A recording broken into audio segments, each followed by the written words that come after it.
Olá, meus queridos ouvintes, amigos do programa Momentos com Deus. Aqui é o apóstolo Johnny de Cardoso, da Comunidade Batista Ebenezer. Que alegria e gratidão a Deus por poder estarmos juntos mais esse momento com o programa Momentos com Deus, para trazer uma palavra de fé, de esperança, de vida para o seu coração. Vamos a uma mensagem musical e já eu volto com a palavra de Deus. És bem-vindo aqui em nosso coração, toma direção. Deus, fogo consumidor, sem impedimentos, vem, face a face, Senhor.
Queridos, quero convidá-los a abrir suas Bíblias em Mateus capítulo 27, do versículo 11 ao versículo 38, tá?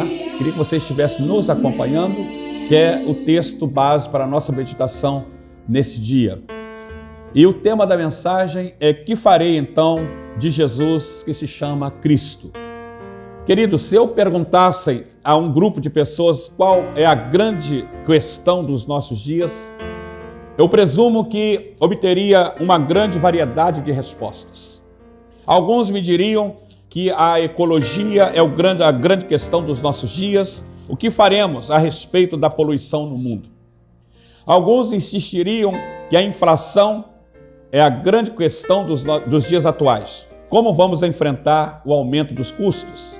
Alguns diriam que problemas dos idosos é a grande questão dos dias atuais. Como poderemos amparar a velhice de forma adequada? Alguns insistiriam que a educação da juventude é a grande questão dos dias atuais. O que pode ser feito para conduzi-los na direção certa?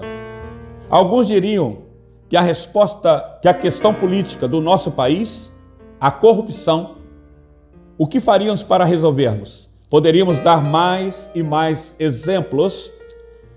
Certamente essas questões são importantes, tá? Mas existe uma de importância bem maior. O que devemos fazer com Jesus, que é chamado o Cristo? Esta pergunta não é nova. Ela foi feita por Pôncio Pilatos há mais de 2000 anos atrás. Muitos dependem da resposta certa a esta pergunta. A resposta certa a essa pergunta significa que teremos tudo que vale a pena agora e para sempre. A resposta errada significa que perderemos tudo que realmente vale a pena. O que você obterá se responder corretamente a esta pergunta? A primeira coisa, querido, que você vai obter será liberto do domínio do pecado. Jesus, certa ocasião, ele disse: conhecereis a verdade vos libertará. E os judeus então perguntaram: como seremos libertos se nós não somos escravos de ninguém? Jesus então disse: aquele que comete pecado é escravo do pecado. E o versículo 36 de João 8 diz assim: se, pois, o Filho de Deus vos libertar, verdadeiramente sereis livres. Então, quero dizer, querido, que todo pecador que não for perdoado, ele está debaixo do domínio do pecado. Ele está preso pelo pecado. E o pecado faz separação entre nós e o nosso Deus. A Bíblia diz em Isaías 59 que eis que as mãos do Senhor, elas não estão encolhidas para que não possa salvar, e nem os seus ouvidos estão agravados para que não possa ouvir, mas os vossos pecados faz separação entre vós e o vosso Deus. Então, queridos, a Escritura nos ensina que Jesus Cristo pode livrar as pessoas do pecado, das garras do inimigo e torná-las filhos de Deus. Talvez você não entenda, a Escritura diz assim, que Jesus veio para que eram os seus, ou seja, Jesus veio para os judeus, e eles não o receberam, mas todos quanto o recebeu, deu-lhes o poder de se tornarem filhos de Deus aos que creem no seu nome. Então, querido, filho de Deus, a filiação, Jesus nos dá a filiação divina. A razão para o perdão de Deus é a morte redentora de Jesus Cristo, em quem temos a redenção pelo seu sangue, a remissão das ofensas segundo a riqueza da sua graça, Efésios capítulo 1, versículo 7. Qualquer pessoa que se arrepender de seus pecados pode obter o perdão. E o pecado é uma coisa terrível na vida da pessoa. Provérbios 28, 13 diz assim: aquele que encobre as suas transgressões nunca prosperará, mas aquele que confessa e deixa alcançará misericórdia. Então, o Senhor Deus, Ele, na sua palavra, Ele nos instrui que nós devemos evitar o pecado, nós devemos afastar-nos do pecado. E somente pela pessoa de Jesus, trazendo-nos salvação, redenção e o poder dele na nossa vida, nos capacita a estarmos livres do pecado. Querido, o segundo ponto que você vai alcançar, você terá a vida eterna. O que é a vida eterna? A vida eterna não é uma vida transitória, é uma vida para sempre, tá? E a própria Escritura que diz. Jesus disse, em João capítulo 3, versículo 16, a palavra de Deus diz o seguinte: Deus amou o mundo de tal maneira que deu o seu Filho único, para que todo aquele que nele crer não pereça, mas tenha a vida eterna.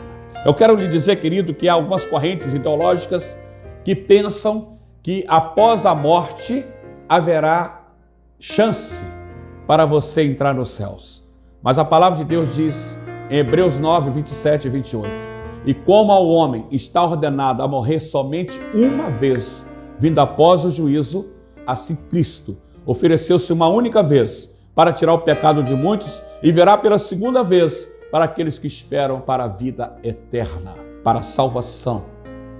A Escritura ainda diz em Romanos capítulo 10 o seguinte, que se com o teu coração tu creres que Deus ressuscitou Jesus dentre os mortos, e se com a tua boca confessar que Ele é o Senhor, tu serás salvo.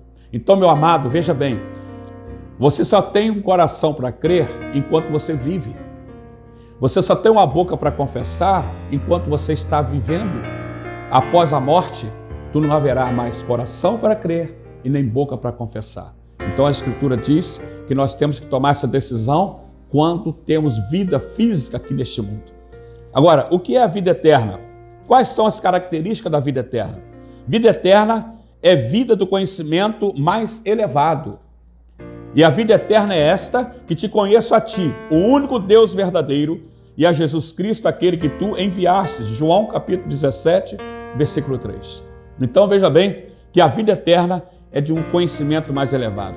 Vida eterna é plenitude de vida. Jesus disse assim: eu vim para que tenham vida e a tenham em abundância. Então Jesus, ele propõe uma vida em abundância para aqueles que creem nele. Em 1 João capítulo 5, 11 e 12, a Escritura diz o seguinte: e o testemunho é este, que Deus nos deu a vida eterna, e esta vida está em seu Filho. Quem tem o Filho tem a vida, quem não tem o Filho de Deus não tem a vida eterna em toda a sua plenitude. É como a vida de Deus revelada em seu Filho, Jesus Cristo. E também a vida eterna é vida interminável. Como já dissemos anteriormente, é uma vida sem fim. O sentido literal de vida eterna é que dura para sempre. Então veja bem, sempre é o maior período que a mente humana pode conceber claramente. Logo, vida eterna significa vida de duração interminável. Vida eterna é a vida com Jesus para sempre. O mais apreciado versículo da Bíblia diz o seguinte: porque Deus amou o mundo de tal maneira que deu o seu Filho unigênito para que todo aquele que nele crer não pereça, mas tenha a vida eterna. E você pode questionar, meu amigo ouvinte, talvez você não tenha o conhecimento da Escritura, e você pode de repente estar pensando igual eu antes de conhecê-la, eu pensava. Eu imaginava como que os crentes estão falando de vida eterna se todos irão morrer. Mas eu não sabia qual era a composição do homem. A Bíblia fala lá em Gênesis 1, versículo 26, que Deus nos fez a sua imagem. E veja bem, e lá em 1 Tessalonicenses 5, 23, a palavra de Deus fala que o nosso espírito, a nossa alma e o nosso corpo mantenha-se irrepreensível para a vinda do Senhor. Então veja bem, o espírito é a imagem de Deus. A alma é a nossa mente, a nossa vontade e as nossas emoções. O nosso corpo é o templo do Espírito Santo de Deus. Então a Bíblia fala que o corpo após a morte vai para o pó, porque do pó ele veio e para o pó vai voltar. A nossa alma, que é a mente, a vontade e as emoções, elas também deixam de existir. Agora, o nosso espírito, que a imagem de Deus permanece para sempre. Quando fala de vida eterna, é vida abundante, é vida de gozo, é vida de alegria. Mas quem está sem Jesus, como diz a Escritura, também ficará para a eternidade, mas no sofrimento eterno, sem a presença gloriosa de Deus na sua vida, é algo que Deus estipulou. E se você crê em Deus, se você crê nas Escrituras, você precisa realmente avaliar e pensar o que você fará de Jesus, chamado o Cristo. Que Deus te abençoe, meu querido, que Deus faça prosperar o seu entendimento sobre a Escritura Sagrada, sobre o lado espiritual. Que Deus abençoe você, a sua família e os seus amigos, em nome de Jesus. Momentos com Deus. Pois bem, querido, eu quero neste momento orar por você. Eu gostaria que você pudesse colocar a mão no seu coração, que você pudesse elevar os seus pensamentos ao trono da graça. Eu apenas, neste momento, querido, como sempre, serei apenas um intercessor pela sua vida. Quem vai lhe abençoar é o Senhor. Eu gostaria que você fechasse os teus olhos e vamos orar. Pai querido, graças te damos ao Senhor pelo teu grande amor, pela sua infinita misericórdia, pelo seu perdão, pela salvação que há em Cristo Jesus. Queremos ao Senhor Deus, neste momento, pedir pelos nossos ouvintes, que o Senhor esteja, Senhor, abençoando a sua vida. Aqueles que ainda não te conhecem, Senhor, que o Senhor possa abrir o entendimento deles, para que eles possam entender o teu propósito para a sua vida, para a sua família. Nós sabemos, ó Deus, que muitas vezes dizem que conhece a Ti, mas conhecer o Senhor é ter um aprofundamento do entendimento dos seus propósitos. E Pai, eu te peço agora que o Senhor venha abrir o entendimento deles, para que eles possam conhecer. Sabemos, ó Deus, que não é a religião que salva, não é a Igreja Batista, a CBE, não é nenhum homem, mas quem salva é Jesus, porque Ele veio com esse propósito. Ele morreu na cruz do Calvário, Ele ressuscitou ao terceiro dia e vivo está à direita do Pai intercedendo por nós. Somente Jesus é o Senhor e Salvador da humanidade. Queremos, ó Pai, pedir para esse meu amigo, que o Senhor abençoe e que o Senhor, pelo poder do Teu Espírito Santo, o Senhor venha dar entendimento a ele do propósito que Tu tens para a vida dele. E nós oramos, ó Pai, gratos a Ti, por aquilo que Tu já está realizando e fazendo na vida dele e da sua família, em nome de Jesus Cristo. Amém e amém. Pois bem, amado ouvinte, eu quero deixar com você a agenda da igreja, tá? A agenda da igreja é todas as terças-feiras nós nos reunimos aqui às 19h30, aos domingos 8h30 e 19 horas, tá? Então você é o nosso convidado de honra, juntamente com a sua família, para estar conosco em uma das nossas reuniões. Você sempre será muito bem-vindo, tá? E eu quero, encerrando já o programa, agradecer a você pelo teu carinho, pela a sua atenção e também te pedir que você que está assistindo aí pelo YouTube ou pelo o Ministério Apóstolo Jonedir Cardoso, que você possa compartilhar, deixando aqui para você o nosso contato, né? Código de área 21 99951 4835. E-mail jonedircardoso@hotmail.com.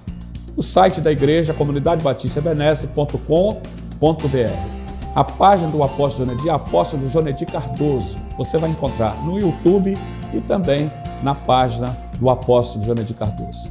E você acesse, fique à vontade, e se essa mensagem tocou o teu coração, serviu para você, eu quero te pedir que você possa estar compartilhando também com seus amigos, porque todos nós, independente de religião, carecemos da palavra do Senhor. Que Deus te abençoe, que Deus te guarde e que estejamos juntos no próximo programa, se Deus assim nos permitir. Fica na paz do Senhor Jesus. Você acabou de participar do programa Momentos com Deus. Uma palavra de fé e ousadia com o apóstolo Jonedir Cardoso. Venha participar de um dos nossos cultos na Comunidade Batista Ebenezer, Rua Jovita Feitosa, 82, São Judas Tadeu, Santa Cruz da Serra, Duque de Caxias. Informações pelo telefone 021 4141 5997 4141 5997. Ministério Apostólico Apóstolo Jonedir Cardoso e Pastora Luciana Cardoso. Realização RF Publicidade, divulgando a sua empresa com inteligência.